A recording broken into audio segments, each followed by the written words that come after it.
Hi guys, it's Gary here from Precision Self Protection.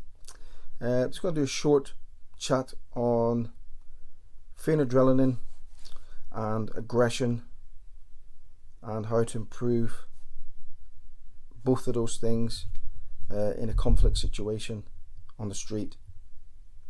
So we all know that if you've never been in a violent situation or in a conflict situation and you experience fear for the first time and adrenaline, you will more likely suffer the freeze, which will ultimately make you more of a victim.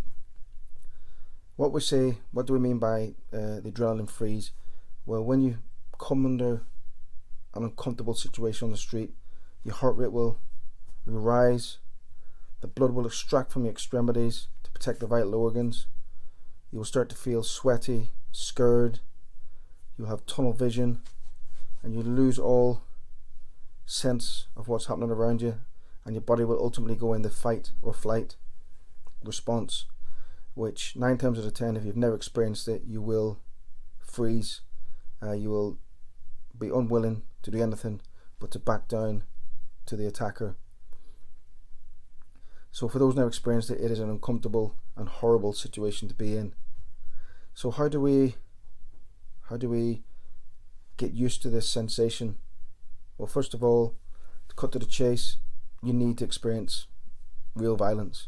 You need to be put in that situation that's uncomfortable.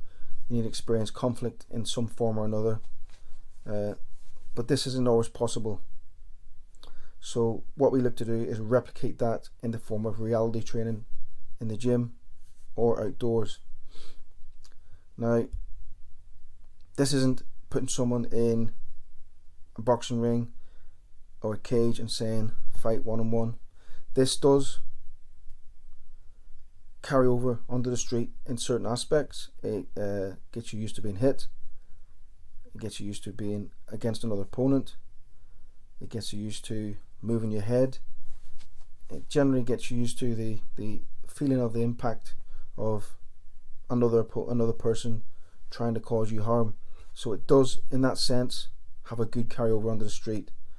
It doesn't, however, replicate the chaos and replicate what it feels like to be in front of someone that wants to kill you, or it doesn't replicate being attacked by surprise by a number of different people. Those things it does not cover. So in order to cover this in the gym or in a self-protection class, we need to create chaos in the form of some form of controlled training to a certain extent. So this can be done in a number of ways. It could be done by the student being completely oblivious to what's going to happen to him. He's just being told, walk into that room and see what happens, and he will be surprised, attacked, and having to think quickly on his feet and how to deal with the situations put in front of him. This will get him used to the chaotic stimulation of a conflict situation. Another method to replicate the adrenaline and the slow build-up of adrenaline, you could let the individual know that he is going to go into a fight situation with 1 or 2 people. He could stir his attacker before he goes near him. He could understand there's going to be a lot of people watching him, so you're going to put him in a situation where he knows he has to perform. He knows he's being watched. He knows that this other guy wants to hurt him. This is a slow increase of adrenaline and fear, rather than this situation 1 is an immediate shock of adrenaline and fear. It's 2 different types, but they both work well in training. So I highly recommend that method to help you students. The sole aim of this is to replicate violence in its purest form as much as possible. The next thing I want to talk about is aggression. Now, when it comes to aggression on the street, aggression will always inhibit fear. If you can switch from 0 to 10, 10 being the most aggressive response you can give to someone, then you will 70 to maybe 80% walk away from any violent situation successfully. Combine this with a preemptive strike, you're going to be on a winner. So aggression is something that we need to replicate also in training.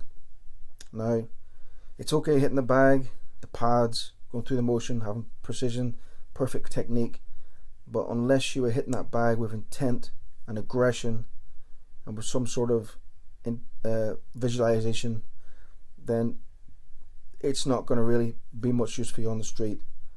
So what I would suggest is, next time you go on the bag or you hit the pads, visualize that bag or that pad is someone that wants to kill you or hurt your family, and I want you to hit that bag with a force 10 response, with full intent and with bad intentions to create as much damage as you can during that training.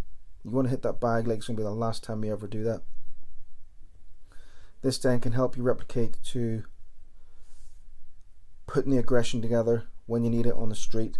Because I give an example. For example, if you're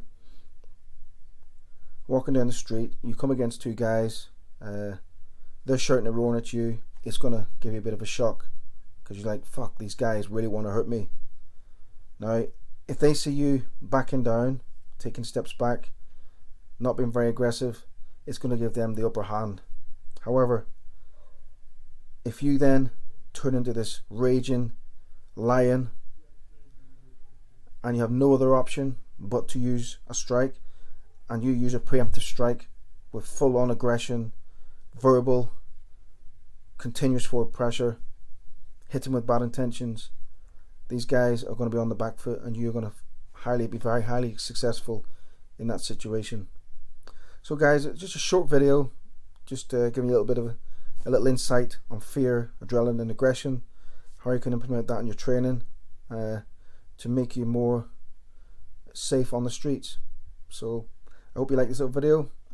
Take care and speak soon. Oos.